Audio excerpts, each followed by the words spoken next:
What's up? My name's Jon Kiper. I'm running for governor of New Hampshire. I got out the whiteboard today to explain my plan on lowering property taxes, building more affordable housing, and for funding our educational system in a way that's fair, equitable, and according to the Constitution. So, you've got the school here, okay? You got a school. Now, to fund this school, 70% of the money comes from property taxes. The other 30% comes from the state.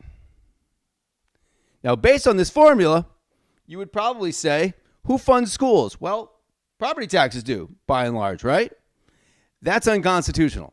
And this has been affirmed multiple times in court cases that were initiated by Claremont and a number of other towns that are property poor. Because the problem is if you use property taxes to fund the school, right, and your town is a little bit poorer, you have to tax the people at a higher level. So that means poor people are paying a higher percentage of their income than rich people. Let me say that again because it's really important that you understand this. This is a regressive system in which poor people pay the most, rich people pay the least, okay? It's bad because it reinforces inequality, and this means that in poor towns like Claremont, the educational outcomes are not equal to richer towns. So the kids are not doing as well. They're not going to college at the same rates. They're not graduating at the same rates. This is inequality. This is systemic inequality in which the poor get poorer and the rich get richer. And what else does this do? Well, it means that if somebody wanted to build a house, let's say for a family, right? Let's say they wanted to build a bunch of houses for families, right? Like a little neighborhood of starter homes, okay?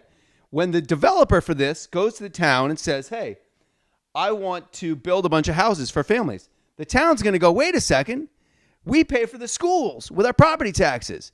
So if you bring a bunch of kids in here, our property taxes are going to go way up. And they would be right to think that because they would.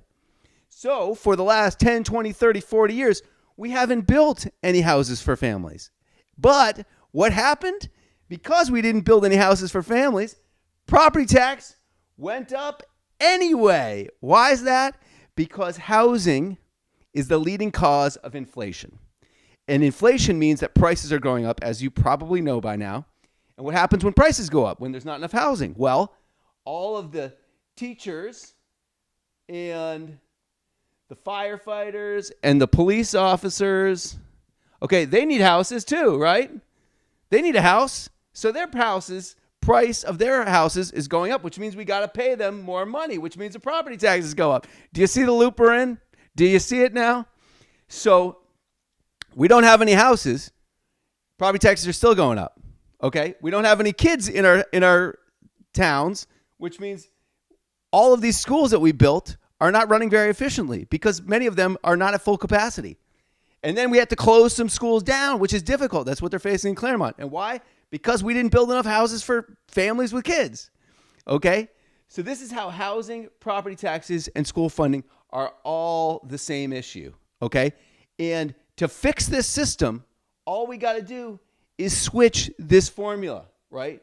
And have the state pay 70%, have the property taxes pay 30% of the school budget, and then your property taxes go down, right? Because the state's covering the other 30, a bigger chunk, half, more, doubling what they're paying now.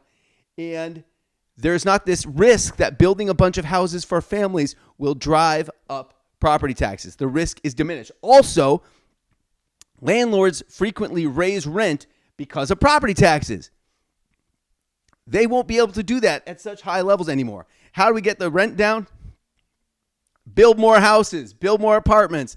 The supply will bring down the cost of rent. Okay, we're also going to have some state-funded housing, more of that through the New Hampshire Housing Authority, but that is also being blocked at times because of the risk of raising the property taxes from the housing. So housing, school funding, it's all connected. Property taxes, all of this stuff is connected.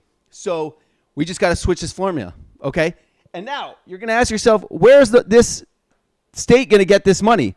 We used to have a number of taxes that primarily hit the rich.